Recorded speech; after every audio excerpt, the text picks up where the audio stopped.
ពេលដែលអត់ចេះធ្វើគិតថាពិបាកតែដល់ពេលចេះធ្វើហើយមានអីស្រួលធ្វើឲ្យឆាប់បានញ៉ាំទៀតមកមុខនេះមិនត្រឹមតែថាយើងយកទៅហូបជាមួយបាយទេយើងអាចយកទៅក្លែមជាមួយនឹងអាចជាក់ក៏បានដែរចំពោះមុខនេះនឹងខ្ញុំហៅសយ៉តែម្ដងទៅប៉ុន្តែយើងអត់មានបានរុំបានអីទេគឺយើងដាក់មូលយកអញ្ចឹងណាចំណែកគ្រឿងផ្សំនឹងខ្ញុំមានសាច់ជ្រូកចំនួន 5000 ហើយយកមកយើងលាងវាពី3ទឹកហើយបើសិនជាបងប្អូនទិញមកចាជាប់ស្បែកជាប់អីបងប្អូនចង់ដាក់ក៏ដាក់ទៅតែនឹងខ្ញុំកាត់យកតែសាច់សាច់ជ្រូកនឹងបងប្អូនយកទៅកិនវាក៏បានយកទៅច្រាមដូចនេះខ្ញុំចេះក៏បានដែរចាបងប្អូនធ្វើការច្រាមវាឲ្យរៀងម៉ត់តិចទៅបន្ទាប់មកយើងទុកវាមួយឡែកហើយក៏មកឈូសជាមួយនឹងការ៉ុត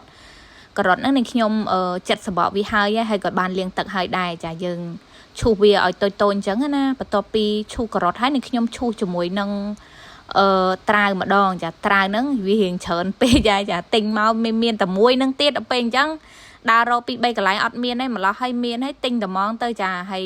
បន្ទាប់ពីថាឈូសត្រាវហើយនឹងខ្ញុំចាក់ការ៉ុតហើយនឹងត្រាវនឹងចូលចានដៃធំមួយមកបន្ទាប់មកយើងដាក់សាច់ជ្រូកដែលយើងបានច្រាំមិញចូលដាក់ស្លឹកខ្ទឹមចាមានជាគ្រឿងគឺស្ករស1ស្លាបព្រាកន្លះប៊ីចេង1ស្លាបព្រាអំបិលស៊ុបនោះ1ស្លាបព្រាហើយនឹងម្រេច1ស្លាបព្រាដូចគ្នា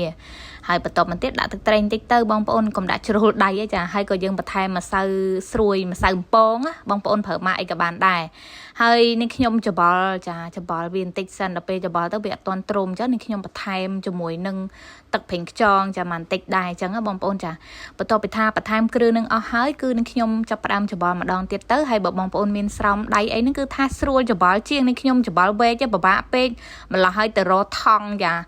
ដាក់ស្រោបដៃមកគឺថាច្បល់យកហ្មងព្រោះស្រោមដៃផ្លេចនៅផ្ទះហើយពេលទៅធ្វើហ្នឹងគឺធ្វើនៅផ្ទះ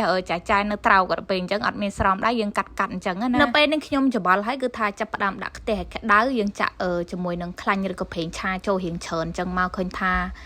ប្រេងឆាក្តៅហើយនេះខ្ញុំចាប់ផ្ដើមចាប់យកសយ៉របស់យើងហ្នឹងចាចាប់យកមកដុំអញ្ចឹងមកដើម្បីពូតវាល្មូលវាឲ្យវាคล้ายទៅជាដុំណាហើយបើបងប្អូនមានអាប្រដាប់គេរុំសយ៉ហ្នឹងក៏បានដែរតែនឹងខ្ញុំអត់បានទិញហើយណាមួយដូចអត់សូវចូលចិត្តដល់បងប្អូនដល់ពេលអញ្ចឹងទៅក៏ធ្វើតែប៉ុណ្្នឹងណាចាហើយនេះគឺថាចាប់រៀងធំជ្រុលដៃបន្តិចព្រោះយើងសាកដបងចាឃើញថាយើងចាប់ម្ដងមួយអញ្ចឹងមកចាចាប់ដបងធំបន្តិចចាចាប់បន្ទាប់រៀងទូចចាប់ម្ដងទៀតចារៀងទូចញ៉ែដល់ពេលទូចញ៉ែស្រួលញ៉ាំដាក់តែមួយម៉ាត់អញ្ចឹងណាហើយដល់ពេលយើងបើកភ្លើងហ្នឹងកុំបើកបខំពេកចាយើងបើកល្មមទៅតែបខំគឺខ្លោចដូចនេះខ្ញុំអញ្ចឹងហើយចាហើយបន្ទាប់ពីថាយើងដាក់វាបានមកល្មមសិនអញ្ចឹងយើងអាសាប្រែវាផងបងប្អូនចាព្រោះថាវាឆាប់ឆ្អិនដែរទេបន្លែហើយសាច់ជ្រូកអីហ្នឹងពេលដែលខ្ទះក្តៅអញ្ចឹងគឺថាឆាប់ឆ្អិនណាបងប្អូនអើយបងប្អូនមានលឺសលេងអីមិញអត់ចាសលេងផ្គរលាន់នេះខ្ញុំម្នេះចង់បោះទូរស័ព្ទចោលមិញហ្នឹងកំពុងថាបញ្ចូលសលេងលឺក្រាំងមកចាភ្ញាក់ឡើងបះដៃបះជើងបងប្អូនអើយហើយនៅក្នុងបន្ទប់នេះឡើងហប់ឈឹងអីហ្នឹងហើយលឺសលេងផ្គរលាន់ទៅក្រៅមកចូលមកឡើងខ្លាំងសង្ស័យនៅក្រៅដឹងលឺយ៉ាងណាដែរបងប្អូនអើយខែនេះខែភ្លៀងណាបងប្អូនប្រុងប្រយ័ត្នទាំងអស់គ្នាចាកុំឲ្យឈោកភ្លៀងឈោកក្រោមដើមឈើអីហើយពេលភ្លៀងអីកុំលេងទូរស័ព្ទកុំអីហើយនាងខ្ញុំបញ្ចូលសលេងហ្នឹងគឺមេឃរាំងហើយបងប្អូនចា